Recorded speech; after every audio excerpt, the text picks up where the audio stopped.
it's not that late. How's everyone doing? All right. Can you hear me over here without the microphone? Yes. All right, awesome. Sometimes I tend not to be able to hear myself. Congratulations to everyone. I get so fired up about these kind of opportunities because at the end of the day, it's about winning. And in a lot of situations, a lot of people that we come across don't feel like we can win. So I've always been a supporter of the quote unquote the underdog because sometimes when you count out the underdog, that's the person that comes out on top. So I'm not going to be before you long. Just a couple of points I wanted to share with you, but wanted to focus the discussion really around winning and a couple of just really brief concepts. One of which, when we talk about momentum, momentum is a huge principle that sometimes we underrate. Because momentum will either make you look better than you are or make you look worse than what you really are. But at the end of the day, if you're not moving and you're not putting that energy towards doing something, nothing will come out of it. So again, I commend you all on the steps that you're making because you have some motion going on. You have some people that have been in your corner from day one, and no matter how you mess up, they're always going to be in your corner. You know, those are people that are going to motivate you. They're going to be behind you, you know. As a couple of my buddies say, those are those ride or die type of individuals that you trust and you know that at the end of the day, they will help you go to the next level. And then as you all know, just the way that life is, we also have those individuals that don't have our best interests in mind. You know, that as you strive to do better for yourself, better for your family, better for your community, those are the individuals that give you the most headache, the most tension, the most feedback. And you know, we kind of classify them as our haters. You know, so you have your haters, you have your motivators, and at the end of the day, it's your mindset that is going to allow you to either use that energy for good or actually start listening and start believing what those individuals are actually saying. You know, so when we talk about moving forward as a city, and I thank you again, I thank you for the opportunity. I'm always humbled to be before groups just to share a little bit about my story. Because sometimes with the teachers that are here and the administrators and the different programs that you come across, sometimes people think people don't go through things in life. You may walk along the streets or with your family, a lot of people really don't know what you've been through. I'm sure if I went across this room right here, we could probably get an encyclopedia and make millions of dollars. Hey, that could be a program idea, right? Make millions of dollars to come back into the program because life's experiences helps you do one of two things. You can save a lot of time learning from other people's challenges, or you can be the person that helps to propel the next generation. So just to share with you a little bit about my personal story. A few years back, probably back, not too long ago, probably about 2006, 2007, I was working with the city of Baltimore. As Karen shared, we was reading the bio, I said, wow, this guy's done a lot. You know, that's a blessing. Was overseeing a great organization. I was with the city of Baltimore, you know, making close to 6 figures, basically actually over 6 figures along with my business, working in the human service industry, child care, Head Start, the energy program, community action agencies. I mean, it was awesome. I love what I was doing because at the end of the day, it was moving people to the next level. And just for basic concept, I know that when you move people in the community to the next level, they invest more into their community. It's a different level of pride. That's what they may be calling me. It's all right. It's okay. It's a different level of pride, but that helps to take our city to the next level. Would you agree? The more investment you bring back to your city, it'll help take your city to the next level. So I was working, doing all these different things, and I started a business in the financial services industry on a part-time basis. You know, was doing very well, you know, and so I decided on faith to resign from my position. So a lot of people thought I was crazy, like, you know, you worked all this time, you're in school, you're making these things happen. I said, well, at the end of the day, there's a lot that I want to do, and really a lot that I need to do, not only for my family, but also for the city. So I decided to step out on faith. Things were going extremely well. And then we had the bottom drop out with all the mortgages and everything. So that was about 3 months after I resigned. So, you know, I had a little nest egg financially, so yeah, I was okay for a while, but went through a drought. And went through a drought where I was at the point where these programs that I oversaw for the city, I actually qualified for the programs that I oversaw.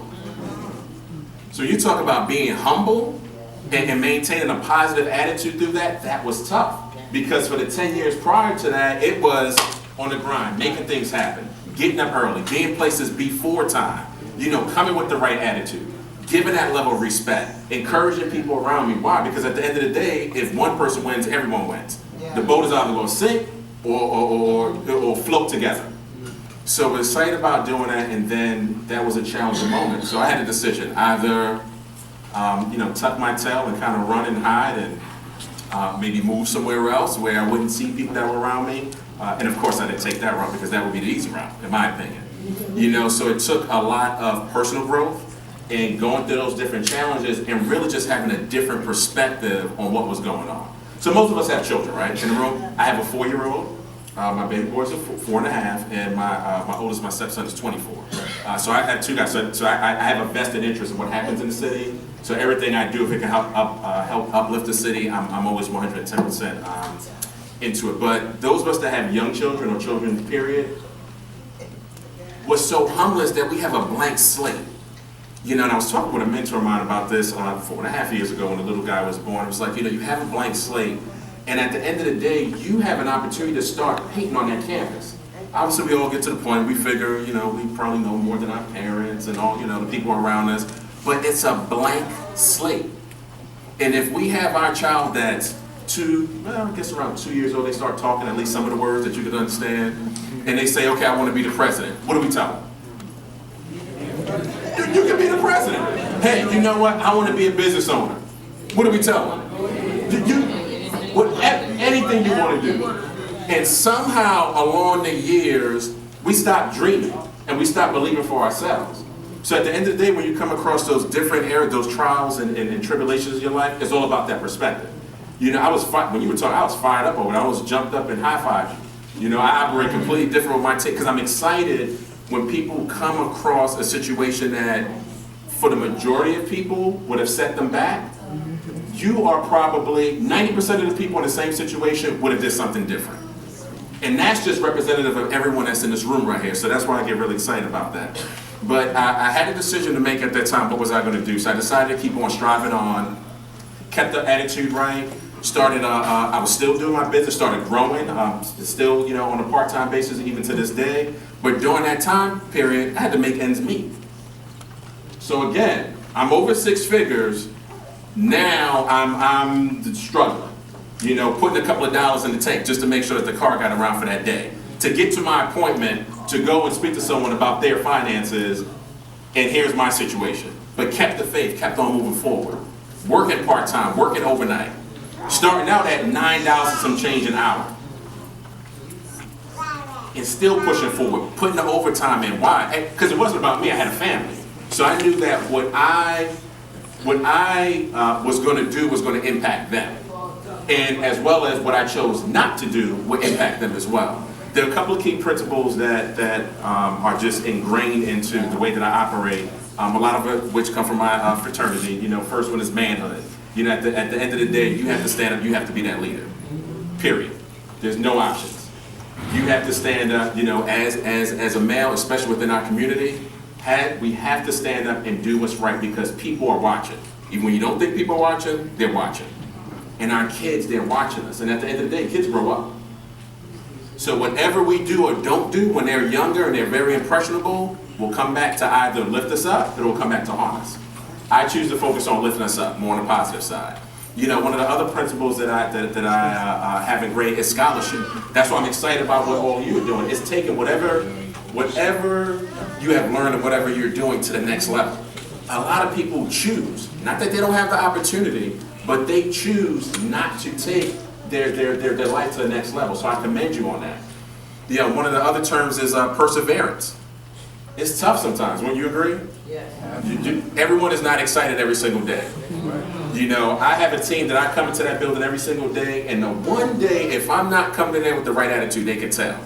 Because what is it that we do? When people are focused on you, first of all, it's not about you. It's really about them. So sometimes we have to take those life challenges, put them in a bubble before we go into work, before we go into a learning environment, before we go into somewhere where it can negatively impact someone else. Because you never ever know what someone is going through. So words are extremely powerful. There's a book out there I read some years ago, and I read it from time to time. It's called What You Say When You Talk to Yourself. And what it says in there is 75% of the time, when we all talk to ourselves, everyone is saying it. Some of us may be doing it right now, But 75% of what we say when we talk to ourselves is negative. It's negative. I can't do this. I don't look like that. I can't speak like that. Well, I don't. It's all of those negative things, and you have to consciously make a decision to fight that. And part of that just goes in alignment with being able to persevere. And one of the last principles is just uplift. At the end of the day, if someone gives you an opportunity, it's actually our obligation to do it for someone else. It's our obligation to do it for someone else. Because again, our community is our community. If we don't build it, if we don't invest into it, it's not going to thrive, it's not going to live. And anything that's not growing is dying. And if we have kids that are growing up in our community, we have to do our part to make sure that things continue to move forward. So we have to continue to uplift our community. And so in closing, at the end of the day, there are a lot of great things that we've done. There's a lot of great things that we're going to do. But we do have to realize that, and I'm talking to myself as I'm saying this, we can't be who we are right now trying to be who we were before. And that's a constant realization that you have to focus on. Because we have a lot of friends and family, they'll remember us a few years back. The things like the young lady was saying, that probably we shouldn't have been doing. They'll remember that. And that'll be the first thing they bring up in conversation with you. And you have to say in your head, Greg, you kind of don't get it. That's fine, but focus on the positive. Focus on where you're going.